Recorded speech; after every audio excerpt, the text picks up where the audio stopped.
جو cosmic value, universal value امام مہدی علیہ الصلوۃ والسلام کی وجود مبارک کی ہے، اس کا تو تخمینہ لگانا بھی ممکن نہیں ہے۔ لہٰذا اب یہ ممکنات میں سے نہیں تھا کہ بھئی امام مہدی کے جسم مبارک کے اوپر 300 سال کی، 600 سال کی نیند طاری کر دی جائے۔ اب پھر کیا آپشن رہ گیا؟ اب آپشن یہ رہ گیا کہ وہ جسم سمیت کسی اور مقام پر منتقل ہو جائیں۔ اب سوال یہ پیدا ہوتا ہے کہ کس مقام پر منتقل ہو جائیں؟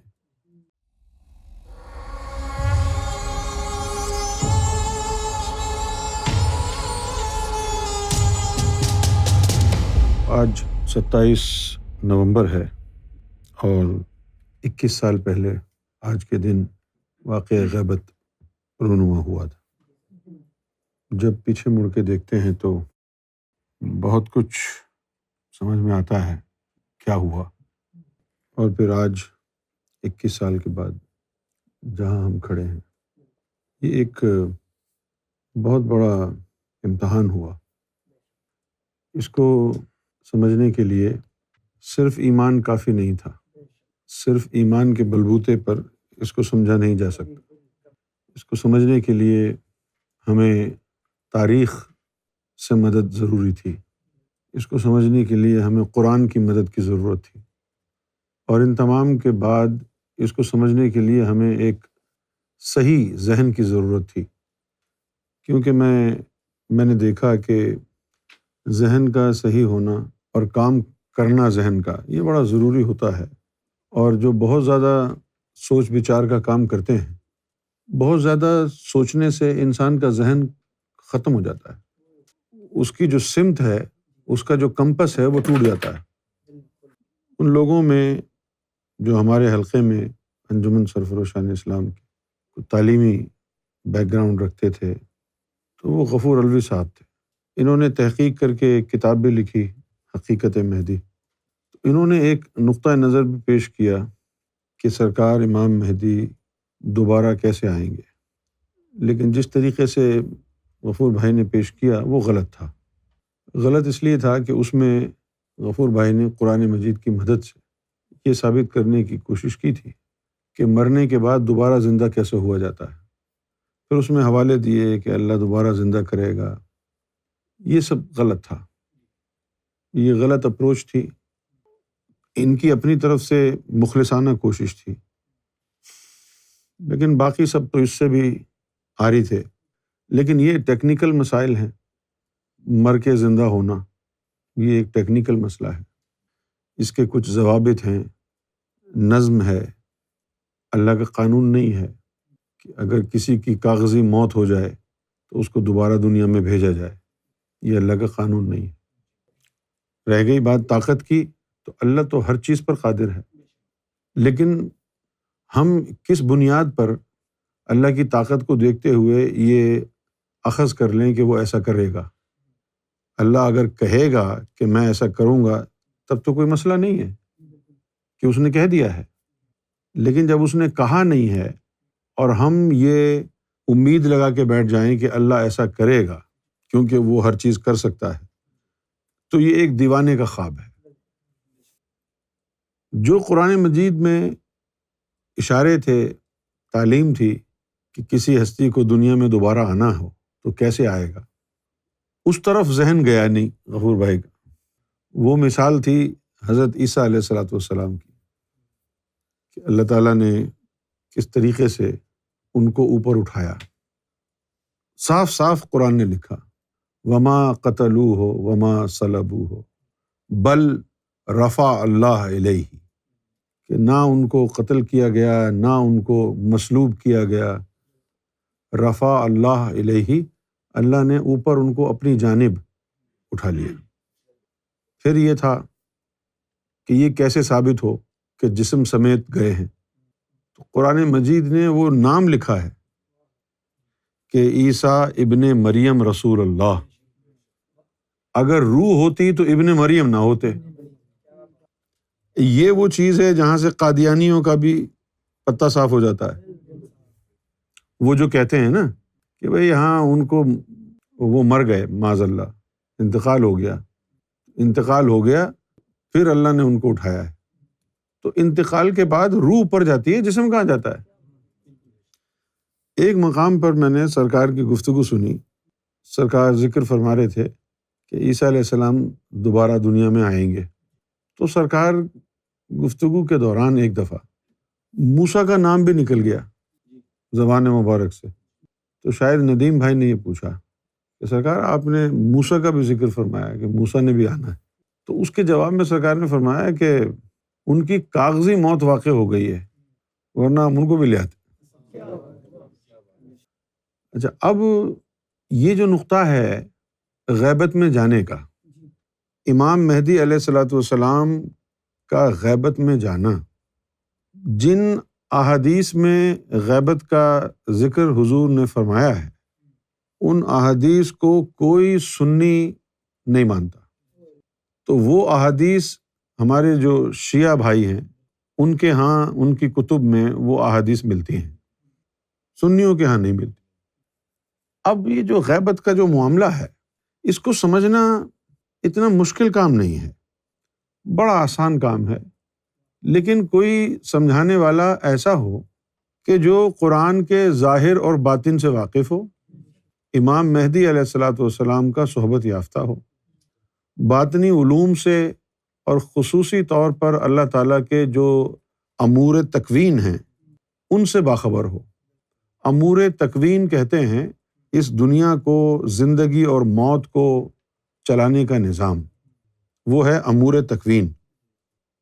قرآن مجید میں اللہ تعالیٰ نے حضرت عیسیٰ علیہ الصلوۃ والسلام کے جو حواری تھے ان کے حوالے سے قرآن مجید میں اللہ نے ان کا ذکر فرمایا ہے، اور پوری کی پوری ایک سورت ان کے اوپر یعنی مختص کر دی گئی، یہاں تک کہ باطنی علوم کے بڑے بڑے راز بھی اس سورت میں اللہ نے نازل فرمائے۔ سورہ الکہف، یہ جو کہف ہے یہ ایک غار ہے، اور جب عیسیٰ علیہ الصلوۃ والسلام کو رومنز پکڑ رہے تھے، ان کے پیچھے جا رہے تھے، تو عیسیٰ علیہ الصلوۃ والسلام نے اپنے ان حواریوں کو نکال دیا تھا کہ تم نکل جاؤ، تم یہاں مت رکو، تم نکل جاؤ۔ تو وہ نکل گئے۔ کچھ روایتوں میں لکھا ہے 7 تھے، کچھ روایتوں میں لکھا ہے کہ 9 تھے۔ اس تعداد کے بارے میں یہودیوں کو بھی علم نہیں ہے، تو بہت سارے یہودی جو حضور کے پاس آئے تھے کہ چلو بھائی اگر آپ سچے نبی ہو تو بتاؤ اصحاب کہف کے جو بندے تھے ان کی تعداد کتنی تھی۔ تو اللہ تعالیٰ نے قرآن مجید میں نازل فرمائی بات، بتائی اس وقت بھی نہیں تعداد، اللہ نے کہا یا تو 5 تھے یا 7 تھے یا 9 تھے، اس طرح کر کے بتایا۔ تو وہ اصحاب کہف جو تھے، عیسیٰ علیہ الصلوۃ والسلام کے حواری تھے، وہ ان رومنز کے ظلم سے دل برداشتہ ہو کر کے چلے گئے عیسیٰ علیہ السلام کی اجازت سے، جتنا دور جا سکیں چلے جائیں۔ جا رہے تھے وہ تو اللہ سے دعا کر رہے تھے، اے اللہ ہماری اور ہمارے ایمانوں کی حفاظت فرما۔ تو راستے میں چلتے چلتے ان کو ایک غار نظر آیا، اس غار میں وہ بیٹھے اور اللہ تعالیٰ نے ان کے اوپر نیند طاری کر دی۔ اچھا، ایک تو نیند ہوتی ہے جو ہم خود سوتے ہیں مسلز کی تھکاوٹ کی وجہ سے، ایک نیند وہ ہوتی ہے جو اللہ تعالیٰ طاری کرتا ہے۔ جب اللہ تعالیٰ نیند طاری کرتا ہے تو وہ موت جیسی ہوتی ہے، موت نہیں ہوتی، موت جیسی ہوتی ہے۔ فرق کیا ہوتا ہے اس میں؟ موت اگر آئے تو اجزائے زندگی، ایلیمنٹس آف لائف، وہ منتشر ہو جاتے ہیں، سماوی روح علیحدہ، ارضی ارواح علیحدہ، یہ تمام چیزیں منتشر ہو جاتی ہیں۔ لیکن جب نیند طاری کی جاتی ہے تو سماوی روح اپنا کام کرتی رہتی ہے، ارضی ارواح اپنا کام کرتی رہتی ہے، زندگی چلتی رہتی ہے۔ تو اللہ تعالیٰ نے ان کے اوپر جو ہے 300 سال پر مبنی ایک مراقبہ نما نیند طاری کر دی، 300 years۔ اب دیکھیے، میں اگر کہوں ظاہر شاہ تم سو جاؤ، میں رات بھر سوتے رہو، میں بیٹھا ہوں، ظاہر شاہ سو جائے، صبح اٹھے گا، اس کو تو پتہ بھی نہیں چلے گا کیسے گزری رات۔ میں جو 10 گھنٹے بیٹھا رہوں گا مجھ پر قیامت بیتے گی۔ 10 گھنٹے بیٹھنا آسان بات ہے۔ اب جب آپ سو ہی گئے ہیں تو کیا فرق پڑتا ہے 10 گھنٹے ہوں یا 1000 گھنٹے ہوں یا 100 سال ہوں یا 300 سال ہوں۔ تو یہ اللہ تعالیٰ کے پاس جو ہے وہ طاقت ہے۔ اللہ تعالیٰ نے ان کے اوپر 300 سال کی نیند تاریک، اور یہ کئی دفعہ ہو ان کے اوپر۔ پھر ہمارے پاس ایک واقعہ موجود ہے غوث اعظم رضی اللہ تعالیٰ عنہ کے جو پوتے تھے حیات المیر، آخری زمانے میں ان کی نظر سے ایک حدیث گزری امام مہدی کے حوالے سے۔ اس سے پہلے تو ان کو کبھی خیال نہیں آیا امام مہدی کا، بالکل آخری زمانے میں ایک حدیث ان کی نظر سے گزری تو اس میں ان کی عظمت انہوں نے پڑھی کہ جس نے امام مہدی کو دیکھا اس نے اللہ کو دیکھا، جس نے امام مہدی کو چھوا اس نے اللہ کو چھوا، جس نے امام مہدی کو کھانا کھلایا اس نے اللہ کو کھانا کھلایا۔ اور ان کی شان یہ ہوگی، اب حضور صلی اللہ علیہ وسلم کے الفاظ ہوں، حضور بیان فرما رہے ہوں اور حضور یہ کہہ رہے ہوں کہ جو میرا بھائی امام مہدی آئے گا، میرا بھائی، اس کی شان یہ ہوگی۔ تو اب یہ الفاظ پڑھ کے تو غوث اعظم کے اوپر ایک تہلکہ آمیز اثر ہونا ہی تھا کہ بھئی حضور نبی پاک صلی اللہ علیہ وسلم نے اس ہستی کو اپنا بھائی قرار دیا ہے۔ تو ان کے دل میں یہ خواہش پیدا ہوئی کہ چلو میں مراقبہ جبروتی کر کے تو امام مہدی علیہ السلام کی روح کو ملاتا ہوں۔ مراقبہ وغیرہ انہوں نے کیا، کوشش وغیرہ کی، امام مہدی کا کہیں سراغ نہیں ملا۔ تو وہ بڑے حیران ہوئے کہ یار امام مہدی کہاں ہے؟ عموماً تو یہ نا کہ جو دنیا میں نہیں آئی روح تو عالم ارواح میں جا کے ان سے مل لو، جن کے پاس طاقت ہے، جن کو راستہ معلوم ہے، وہ تو چلے جاتے ہیں، مل ملا کے آ جاتے ہیں۔ لہٰذا انہوں نے بھی یہی کوشش کی چلو میں مل کے آ جاتا ہوں۔ وہاں گئے تو جی امام مہدی کا تو کوئی سراغ ہی نہیں ہے، کہاں ہے امام مہدی؟ اوپر رجوع انہوں نے کیا، انہوں نے کہا جی کوئی پتہ نہیں کہاں ہے۔ اور یہ جو کچھ بھی ہوا ان کے اندر، یہ خواہش کا پیدا ہونا کہ امام مہدی کو سلام پیش کروں، یہ سب کچھ ہونا اس وقت تھا کہ جب ان کے اوپر طفل نوری غالب تھا۔ تو اسی حال میں انہوں نے اپنے پوتے کو بلایا، وہ ادھر آؤ، اور ان کو کہا ہاتھ رکھ کے سر پہ، اب یہ غوث اعظم نہیں طفل نوری بول رہا ہے کہ اس وقت تک نہیں مرنا جب تک میرا سلام ظاہری طور پر امام مہدی کو پہنچانا دو۔ 600-650 سال 700 سال زندہ رہے۔ اسلام آباد پاکستان میں پہاڑی ہے 12 کوہ، وہاں پر ان کا ٹھکانہ تھا۔ سرکار سے ملاقات کر کے پھر وہ اس دنیا سے رخصت ہوا۔ تو اب دیکھیے آپ 650 سال وہ رکے۔ طفل نوری کے قول میں اتنی طاقت ہے کہ ان کا پوتا 650 سال، وہ امام مہدی اگر 1000 سال تک نہیں آتے تو 1000 سال زندہ رہتا۔ تو یہ واقعات سارے ہمارے سامنے موجود ہیں۔ ہمیں یہ غور کرنا چاہیے تھا بنیادی طور پر مسئلہ کیا تھا کہ ہمارے حلقے میں انجمن سرفروشان اسلام میں آج تک مرتد اور منافقین کا جو ہے قبضہ ہے۔ اس میں خاص طور پر اہل خانہ کے لوگ بہت زیادہ ملوث، یہ مردود لوگ ہیں، یہ وہ بدبخت لوگ ہیں کہ جنہوں نے سرکار گوھر شاہی کے نام پہ ملنے والی سہولیات اور پیسہ اور گاڑیاں، یہ چیزیں تو چمٹا لیں اپنے سینے کو، لیکن سرکار گوھر شاہی کی عظمت کو تسلیم نہیں کیا۔ ان کا سب سے بڑا مسئلہ یہ تھا کہ یہ سرکار کو امام مہدی نہیں مانتے تھے، کیونکہ غیبت کو سمجھنے کے لیے امام مہدی کی ذات پر ایمان لانا ضروری ہے، ورنہ غیبت سمجھ میں نہیں آئے گی۔ حالانکہ اگر غور کیا جائے تو عیسیٰ علیہ الصلوۃ والسلام کا اٹھایا جانا جسم سمیت یہ امام مہدی علیہ الصلوۃ والسلام کی صحبت کا صدقہ تھا کہ انہوں نے امام مہدی کے دور میں دوبارہ آنا ہے اس لیے اٹھایا گیا، ورنہ کیوں اٹھائے جاتے؟ اس لیے اٹھایا گیا کہ جی انہوں نے دوبارہ۔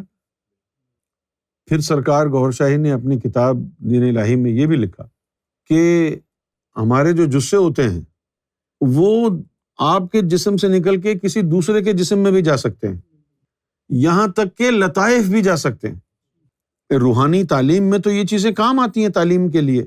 اب جو یہ کہتے ہیں کہ باطن میں اسکول ہیں جہاں پر حضرت علی پڑھاتے ہیں، تو آپ سمجھتے ہیں کہ باطن میں اسی طرح کے اسکول ہیں اور آپ اسی طرح جا کے پڑھیں گے باطن میں؟ باطن کے اسکولوں کے اندر آپ کی جثے نکل کے جاتے ہیں، آپ نہیں جاتے۔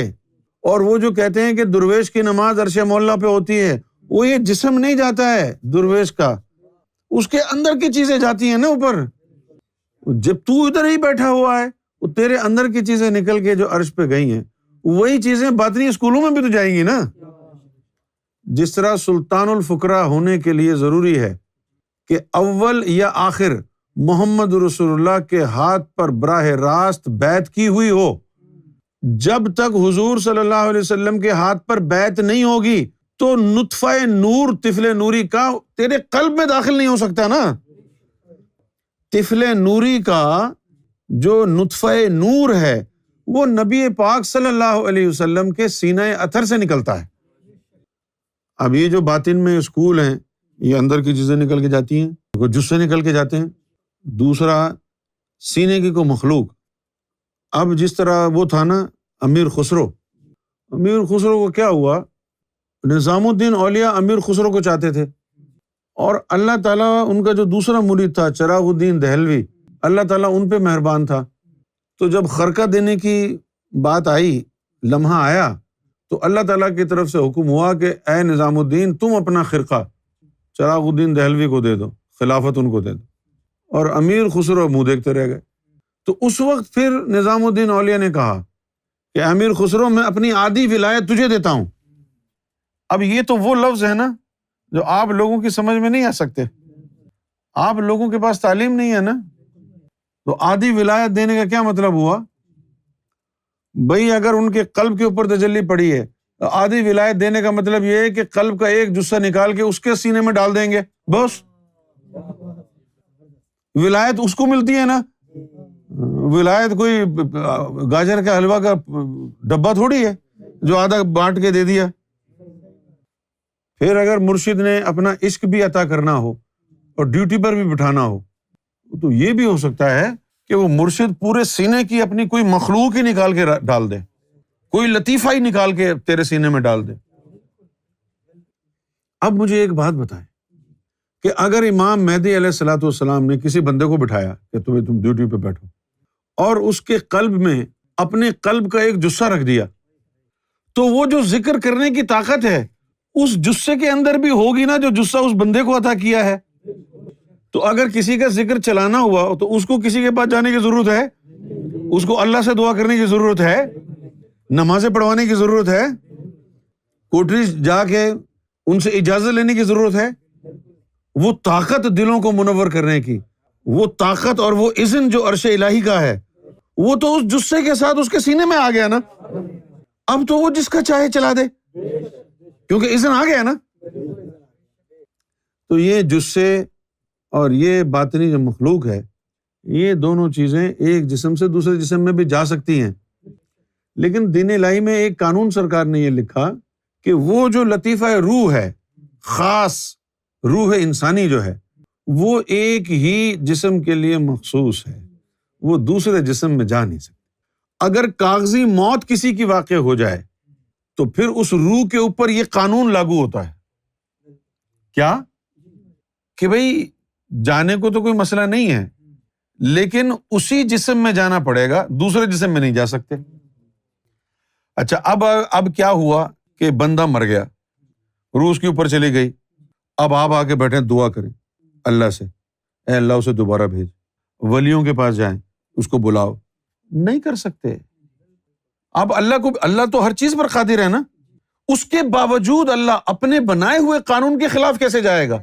جب اس نے قانون بنایا ہے کہ ایک روح ایک ہی جسم کے لیے مخصوص ہے، دوسرے جسم میں جا ہی نہیں سکتی، خواہ وہ دوسرا جسم اللہ نے اسی بندے کے لیے بنایا ہو۔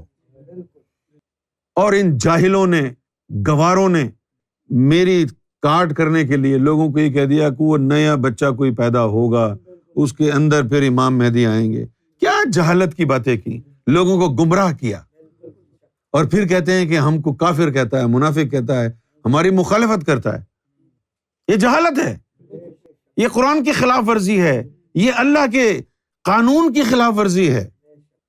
اب اگر اللہ نے کسی کو دوبارہ بھیجنا ہو تو اللہ کیا کرے گا؟ اللہ اس کے جسم کو محفوظ رکھے گا۔ کتنا محفوظ رکھے گا؟ اتنا محفوظ رکھے گا کہ اس روح کو دوبارہ اس جسم میں آنے میں کوئی پریشانی نہ ہو، کیونکہ کسی دوسرے جسم میں جا نہیں سکتی۔ اچھا اب تھوڑا سا فرض کرتے ہیں کہ بھئی یہ ایک ہستی ہے، یہ ایک ذات ہے، ہستی ہے، اور ان کو دنیا میں ایک ٹاسک دیا گیا ہے کہ یہ امام مہدی ہیں۔ اچھا اب اللہ کو کسی چیز کا انتظار ہے، اس کی پلاننگ کے مطابق جس وقت وہ امام مہدی کو جلوہ گر دیکھنا چاہتا ہے وہ وقت ابھی آیا نہیں ہے، ابھی 50-60 سال باقی ہیں اور امام مہدی زمین پر آ چکے ہیں، تو اب اگر امام مہدی زمین پر 50-60 سال مزید رہیں گے تو اسی کے قانون کے مطابق عالم اسباب میں ان کا جسم بڑھاپے کا شکار ہوتا رہے گا، ان کا جو جسم ہے بڑھاپے کا شکار ہوتا رہے گا، اور جب وہ لمحہ آئے گا جس لمحے امام مہدی نے جلوہ گر ہونا ہے، تو اس لمحے اگر امام مہدی 120 سال کے ہوئے، چلنا پھرنا بھی ان کا متاثر ہوا، تو پھر وہ اپنا کام سر انجام کیسے دیں گے؟ تو اب اس کے لیے کیا ہے؟ اس کے لیے 2 آپشن ہیں، یا تو ان کے اوپر نیند طاری کر دی جائے۔ اچھا، نیند طاری ان کے اوپر نہیں کی جا سکتی، کیوں نہیں کی جا سکتی؟ کہ وہ ایک بہت بڑی ہستی ہیں، ان کے جسم کی، ان کے وجود کی حفاظت اس دنیا میں کرنا کسی کے لیے ممکن نہیں ہے۔ اللہ اوپر ہے، زمین پر نہیں بیٹھا۔ جب وحی کے اندر شیطان کا عمل دخل ہو سکتا ہے، اس کے لیے جبریل آتا تھا، تو اس جسم کی حفاظت کیسے ہوگی؟ وہ جو گزرے ہیں اصحاب کہف، ان کی تو کوئی ویلیو نہیں تھی، وہ تو ایک عام پیروکار اور حواری تھے، اور وہ بھی ایک غار کے اندر پڑے ہوئے تھے، نہ کسی کا آنا، نہ کسی کا جانا، نہ کسی کو پتا کہ کون ہے کیا ہے۔ ان کا تو کوئی مسئلہ نہیں تھا، نہ شیطان ان کے پیچھے لگا ہوا تھا، نہ ان کی کوئی گلوبل اور کاسمک ویلیو تھی۔ جو کاسمک ویلیو، یونیورسل ویلیو امام مہدی علیہ الصلوۃ والسلام کی وجود مبارک کی ہے، اس کا تو تخمینہ لگانا بھی ممکن نہیں ہے۔ لہٰذا اب یہ ممکنات میں سے نہیں تھا کہ بھئی امام مہدی کے جسم مبارک کے اوپر 300 سال کی، 600 سال کی نیند طاری کر دی جائے۔ اب پھر کیا آپشن رہ گیا؟ اب آپشن یہ رہ گیا کہ وہ جسم سمیت کسی اور مقام پر منتقل ہو جائیں۔ اب سوال یہ پیدا ہوتا ہے کہ کس مقام پر منتقل ہو جائیں؟ اگر عالم ناسوت میں ہی رہیں گے تو موسمیات کا فرق پڑے گا، پھر بھی جسم کی عمر بڑھے گی۔ اچھا، پھر اگر جنت میں چلے جاتے ہیں تو جنت کا جو مقام ہے وہ ان کے لیے سوٹیبل نہیں ہے، ان کے وجود مبارک کے لیے سوٹیبل نہیں ہے، کیونکہ امام مہدی علیہ الصلوۃ والسلام کا جو جسم اطہر ہے اس میں وہ مقناطیسیت ہے کہ اگر امام مہدی علیہ الصلوۃ والسلام کسی بھی اعلیٰ درجے کی جنت میں چلے جائیں تو وہ جو بھی در و دیوار اور پورا جو سسٹم ہے اور اس میں جو نور ہے وہ سب جل کے بھسم ہو جائے۔ تو پھر غیبت میں کیا ہوا؟ غیبت میں یہ جو غیبت ہے یہ در حقیقت ایک چادر ہے۔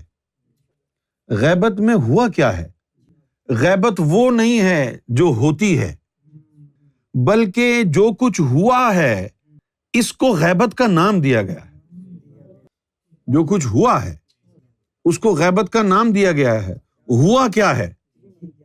غیبت اسٹارٹ اس وقت ہوئی کہ جب سرکار گوہر شاہی راول پنڈی چھوڑ کے شور کوٹ گئے، پھر لاہور آئے، پھر لاہور سے لال باغ گئے۔ جب لال باغ پہنچے ہیں تو وہاں غیبت طاری ہو گئی۔ اس کے بعد سرکار لال باغ سے باہر نہیں آئے، جو باہر آئے ہیں وہ سرکار گوہر شاہی کے جثہ ہائے مبارک ہیں۔ باقیوں کو تو کچھ سمجھ میں آئے گا نہیں، میں آپ کو بتاتا ہوں، صرف ندیم کو سمجھ میں آئے گا۔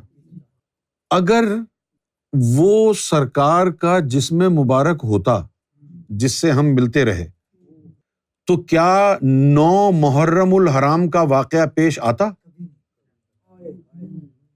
کیا محرم الحرام 9 محرم الحرام کو جو واقعہ ہوا کیا وہ واقعہ پیش آتا جس میں سرکار نے یہ فرمایا کہ ہماری کوئی خاص چیز آئی تھی؟ او یار، اگر وہ جسم مبارک ہوتا اور اس جسم مبارک میں سرکار کی ذات موجود ہوتی، اس سے بڑھ کر خاص کیا تھی جو آتی؟ اس سے بڑھ کر کوئی خاص چیز تھی جو آتی؟ اب جو سرکار نے فرمایا کہ بھئی ہماری جو ہے نا وہ خاص مخلوق جو ہے، ہمارا خاص جلوہ وہ آیا ہے، اور مستقبل میں انہوں نے ہی، ان جلووں نے ہی یہاں پر وقت گزارنا ہے، اور وہ تم لوگوں کو جانتے نہیں پہچانتے نہیں، خاص جلوے۔ تو اب نہ ان کے کوئی بیوی بچے ہیں، اس جلوے کا یہ کہا، نہ اس کے کوئی بیوی بچے ہیں، وہ خاص جلوہ، وہ جلوے کدھر سے آ گئے بھائی؟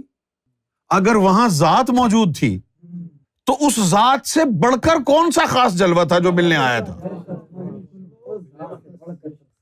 تو اس سے ثابت یہ ہو رہا ہے کہ وہ جو وجود مبارک ہے، نہ وہ سرکار کی ذات ہے اور نہ وہ سرکار کا جسم ہے، وہ سرکار گوھر شاہی کے اجمالی امثالی اجسام میں سے ایک ہے۔ ہاں، اجمالی اور امثالی، ان میں سے کوئی ایک جو ہے وہ صورت مبارک وہاں موجود۔ تو اب 2001 میں جو چیز غائب ہو گئی، پھر وہ کیا ہے؟ کچھ بھی نہیں، جثہ مبارک تھا وہ ادھر ادھر بلا لیا واپس۔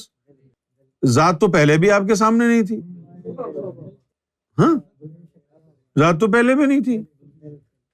اچھا، اب ایک صورت مبارک ہے اور اس صورت مبارک کے پیچھے آپ کا ایک جثہ ہے۔ اب وہ صورت مبارک ہٹ گئی، اس کو غیبت کہہ دیا، لیکن سرکار کا جثہ کسی اور صورت کے اندر کام کر رہا ہے، وہ آپ کو سمجھ میں نہیں آیا۔ صورت ہٹ گئی، حقیقت وہی رہی۔ صورت ہٹ گئی، حقیقت وہی رہی۔ تو وہ ایک صورت ہے، لیکن آپ صورت کے بجائے حقیقت کو بھی دیکھیں، کیونکہ صورت کے پیچھے جو ڈرائیونگ فورس ہے وہ حقیقت کی ہے۔ اب پاکستان میں چچا پرویز کو لوگ کیوں مانتے ہیں؟ کیونکہ وہ بھائی ہونے کی وجہ سے ان کا گیٹ اپ، شکل، صورت، داڑھی جو ہے اس میں بڑی مماثلت ہے، تو یہ صورت کے شیدائی ہیں، اس لیے ان کے پیچھے لگ گئے۔ لیکن ہمیں اس کے اوپر دکھ نہیں ہوتا۔ کیوں نہیں ہوتا؟ اس لیے نہیں ہوتا کہ ہدایت اللہ کے ہاتھ میں ہے، اور اللہ تعالیٰ جن لوگوں کو ہدایت دیتا ہے وہی ہدایت پر آتے ہیں، اور جن کو ہدایت اللہ نے دینی نہیں ہے ان کے آگے صورت ہو یا نہ ہو کیا فرق پڑتا ہے؟ اور جن کو ہدایت دینی ہے ان کے آگے بھی صورت ہو یا نہ ہو کیا فرق پڑتا ہے؟ جن کو ہدایت دینی ہے۔ میں چاہتا تھا کہ غیبت کے بعد لوگوں کو پاکستان میں حقیقت سمجھاؤں، روحانیت سمجھاؤں۔ دنیا ظاہر پرست ہے، خاص طور پر سب سے زیادہ ظاہر پرست میں نے لوگوں کو جو دیکھا وہ ہمارے اپنے گروہ میں دیکھا، جو دعویٰ کرتے تھے باطنی تعلیم پر عمل کرنے کا، اور دنیا دار لوگوں سے زیادہ ظاہر پرست تھے، اور آج بھی ہیں۔ یہ جو ظاہر پرستی ہے یہ اس وقت ہوتی ہے جب آدمی کے اندر باطن جو ہے مردہ ہو چکا ہو، ان کا سارا دار و مدار ظاہر کے اوپر ہی ہوتا ہے۔ تو میں عرض یہ کر رہا تھا ابتدائی طور پر آپ لوگوں سے کہ واقعہ غیبت کو سمجھنے کے لیے بنیادی طور پر امام مہدی کی ذات پر یقین اور ایمان ہونا ضروری ہے۔ جن کو یہ ایمان اور یقین نہیں حاصل تھا کہ سرکار گوھر شاہی امام مہدی ہیں، تو ان کی سمجھ میں واقعہ غیبت آیا ہی نہیں، کیونکہ کسی مرشد نے واپس نہیں آنا، کسی والد نے، کسی بھائی نے نہیں آنا، امام مہدی نے واپس آنا ہے۔ جب امام مہدی کی ذات پر ایمان نہیں ہے تو امام مہدی کے واپسی کا آنا تمہاری سمجھ میں کیسے آئے گا؟ جب امام مہدی کی ذات پر ایمان نہیں ہے، جب ایمان ہی نہیں ہے تو ان کے آنے کو کیا سمجھو؟ یہ ہماری خوش قسمتی ہے کہ سرکار گوھر شاہی نے صورت چھپانے کے باوجود ہماری رہبری جاری رکھی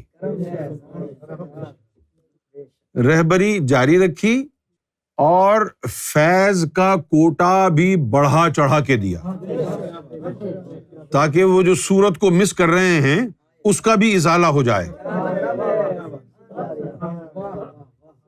21 سال گزر گئے اور بہت لوگ ایسے ہیں جو آہستہ آہستہ ان کا دل ذکر کرتا رہا، آہستہ آہستہ آہستہ آہستہ ان کے دل میں روشن ضمیری آتی گئی، اور پھر 10-12 سال کے بعد پھر وہ اس بات کو سمجھ گئے 10-12 سال کے بعد سمجھ گئے، کیونکہ ذکر چل رہا تھا نا. اب جس طرح یہ توفیق ہے، وہ ذکر چل رہا تھا آہستہ آہستہ. شروع میں یہ سمجھ میں نہیں آیا ہمارا سلسلہ، ان کو آصف ہے، توفیق ہے، یہ جو لوگ تھے شروع میں سمجھ میں نہیں آیا، لیکن اندر ذکر تو چل رہا تھا نا. سرکار سے پیار بھی کرتے تھے. آہستہ آہستہ وہ نور بنتا گیا، اور ایک دن جب اندر روشن ہوا تو پھر ان کو سمجھ میں آ گیا. تو اصل حقیقت کیا ہوئی کہ سرکار گوہر شاہی کا جو وجود مسعود ہے وہ عوام الناس کے سامنے آیا ہی نہیں. وہ جسم مبارک جس میں نبی پاک صلی اللہ علیہ وسلم کی عرضی ارواح ہیں، وہ آیا ہی نہیں. صورت دکھائی گئی ہے.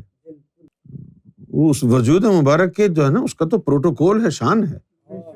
ایسے تھوڑی غیرہ نتو خیرہ جو ہے چھو لے گا ان کو، ان کی تو بڑی شان ہے. میں نے وہ وجود مبارک غیبت کے بعد دیکھا. میں غیبت کے بعد جو ہے ہفتہ ڈیڑھ گزرا ہوگا، میں بیٹھا ہوا تھا تو مجھ پر غنودگی سی طاری ہو گئی تھی. تو میں نے دیکھا غنودگی کے عالم میں کہ سرکار ہاتھ بڑھا رہے ہیں اور کہہ رہے ہیں کہ آؤ. سرکار ہاتھ پکڑ کے جو ہے مجھے لے گئے، اور میں اپنے آپ کو دیکھتا ہوں کہ میں عالم غیب کے بارڈر پر کھڑا ہوں، جہاں پر ایک بہت بڑا، جیسے وہ میکڈونلڈ کے سائن نہیں ہوتے امریکہ میں، دور سے بڑے لمبے اونچے نظر آتے ہیں، اس طرح کا ایک جو ہے نا وہ سائن تھا بڑا سا. اس کا جو بیچ کا درخت کی طرح تھا، بیچ کا جو تنا تھا وہ ٹیئر ڈراپ کی شکل میں ریاض لکھا تھا، اور اس کی شاخوں میں سے پتے نکل رہے تھے، ہر پتے کے اوپر اسم ذات اللہ لکھا ہوا تھا. وہ نشان ریاض تھا. وہاں میں گیا، اب وہ دروازہ تھا وہاں، تو میں کھڑا ہوں، وہ کھل نہیں رہا ہے. تو مجھے آواز آئی کہ تھوڑا سا سامنے آؤ. جس طرح جو دروازہ ہوتا ہے نا، دو حصے ہوتے ہیں دروازے کے، ایک یہ اور ایک یہ، یوں بند کرتے ہیں تو پھر ایک بیچ میں سے لکیر ہلکی سی نظر آتی ہے. تو فرمایا کہ تم جو ہے جس طرح یہ دروازہ ہے، ایک حصہ ادھر ایک حصہ ادھر، اسی طرح تمہارا سینہ اللہ نے اس دروازے کے نقل پہ بنایا ہے. تو یہ سینہ بالکل دروازے کی سیدھ میں لاؤ، ایک پسلی ادھر ایک پسلی ادھر. جب وہ سینہ بالکل دروازے کے یوں سامنے آیا تو وہ دروازہ بھی کھلا، یہ سینہ بھی کھلا، اور اندر داخل. اندر گیا میں، وہاں ہر چیز آٹو گلو تھی. جس چیز کے قریب جائیں تو اس میں روشنی ہو جائے، تھوڑا سا دور ہوں تو اندھیرا. یہ بڑا خوبصورت منظر تھا. مختلف چرند پرند وہاں پر بڑی سریلی آواز میں سرکار کے نغمات گا رہے ہیں، بہت سریلی آواز میں. خیر پھر میں چلا گیا، وہاں چلا گیا جہاں سرکار کی نشست ہے. پھر میں وہاں چلا گیا جو سرکار کی آرام گاہ ہے، جہاں پر استراحت فرماتے ہیں، وہ جگہ ہے. اس کے بعد فاسٹ فارورڈ کر دیتے ہیں. پھر جب وہاں سے فارغ ہو گیا تو میں اوپر سے وہاں سے آ رہا تھا اڑتا ہوا، تو سرکار کا وہ جسم مبارک عرضی ارواح والا وہ بالکل افق پر کھڑا ہوا نظر آیا، جہاں کے لیے کہا ہے نا سنوریہم آیاتنا فی الآفاق. آفاق جمع ہے، افق جو ہے وہ اس کا واحد ہے. تو آفاق میں دکھائیں گے، تو 7 افق ہیں. تو سرکار وہاں افق پر جو ہے اس جسم مبارک کے ساتھ کھڑے ہیں، اور میں اوپر سے آیا تو سرکار نے مجھے دونوں ہاتھوں سے یوں پکڑ لیا اور فرمایا کہ اب نیچے میں تمہیں لے کے جاتا ہوں. تو سرکار نے یوں پکڑ کے نیچے لے کے آئے. جب ہمارے گھر کے اوپر پہنچ گئے تو فرمایا کہ میں تجھے تیرے جسم میں پھینک رہا ہوں، اور پھر تم جا کے دروازہ کھولنا اپنے گھر کا، میں اندر آؤں گا. تو میں آ کے اپنے جسم میں پڑا اور فوراً اٹھا اور بھاگا دروازے کی طرف. دروازہ کھولا، سرکار موجود. وہ جسم مبارک پہلی دفعہ میں نے دیکھا تھا. لمبا جسم، ایسا سرخ و سفید، ایسا باروب. ایک دفعہ اگر دیکھ لیں اس کو تو پھر جینے کی تمنا نہیں ہے. وہ جلوہ تصاویر میں مجھے کہیں نظر نہیں آیا، کسی ایک تصویر میں بھی نظر نہیں آیا. تو جس طرح ندیم بھائی نے بھی بتایا ایک دفعہ، انہوں نے بھی سرکار کا وہ جسم مبارک انہوں نے دیکھا ہے۔ ندیم بھائی سے میں درخواست کروں گا وہ دوبارہ سنائیں واقعہ شروع سے کہ آپ کہاں تھے، پھر کیا ہوا۔ آپ نے سنایا تھا نا واقعہ، گاڑی میں تشریف لائے۔